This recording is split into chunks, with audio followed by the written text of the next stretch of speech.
hoja zote za Chadema kuhusiana na uhitaji wa reforms za uchaguzi, hoja zote za ACT kuhusiana na uhitaji wa reforms za uchaguzi ni hoja valid kabisa. Nilisema hapa, ukiwa umegombea kwenye chama tawala, unaweza usielewe pain ambayo wagombea wa upinzani wanapata. Ukiwa hujagombea, ukiwa ni mpigia kura wa kawaida, unaenda kwenye sanduku lako kupiga kura na kurudi nyumbani kulala, huwezi kujua pain ambayo wagombea wa upinzani wanaipata. Kwenye hili bunge kipindi kile tuna chaguzi za kidemokrasia. Kwa sababu uchaguzi wa 2020 haukuwa uchaguzi. Kila mtu anajua haukuwa uchaguzi. Mimi personally najua haukuwa uchaguzi kwa sababu nimeona kura za wizi, nimezishuhudia. Na nimeita polisi kuwakabidhi pamoja na nchi wasimamizi wa uchaguzi walioingiza makura feki. Na ushahidi ulikuwepo.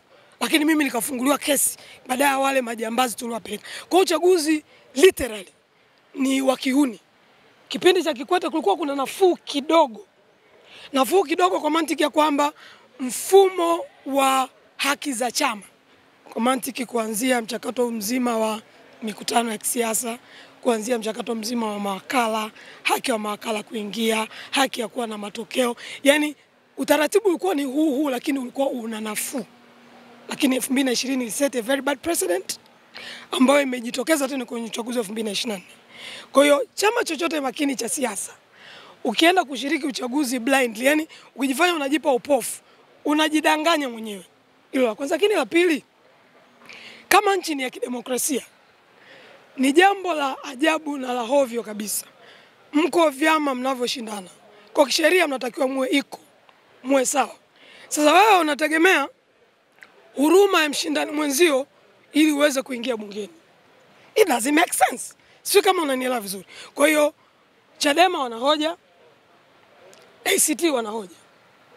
Na hili jambo limechambuliwa na wanasheria wengi na vizuri.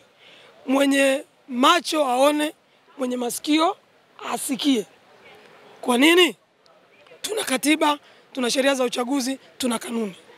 Kanuni ni kajukuu ama katukuu. Yani kanuni ni kitu kadogo sana ambako hakawezi kukinzana na sheria ya uchaguzi na hawezi kukinzana na katiba ya nchi. Kwa ni vitu ambavyo viko obvious. Sasa jambo linabaki, unajua kwenye hizi struggle kuna ile shikilia mpini na kwenye makali. So of course ile shikilia mpini ni serikali. Ambapo serikali ni ya Chama cha Mapinduzi. Ambapo mifumo ya kichaguzi unajua kabisa kwamba watu wa tume wanatokana na nini. Yani ni vitu vimeshasemwa. Ukijifanya uvijui ni wewe tu na kujizima data. Sio kama unanielewa. Kwa hiyo hivi wenye dhamana wana wataalamu wengi. Wana sheria wabobevu. Kwa watumia tu common sense kujua kwamba la kwanza, hakuna kanuni ambayo inaweza kuvunja katiba. Wanasema ndio kanuni iko silent. Hata kama kanuni ingesema kwamba CSI ni sijui hata shiriki uchaguzi, that's kanuni yani haina uhalali wa kisheria kwa sababu hakuna kinachoweza kutungwa kiendane na kinyume na mama yake na babake aliyekuwa juu. Kwa that's kwa wanahoja.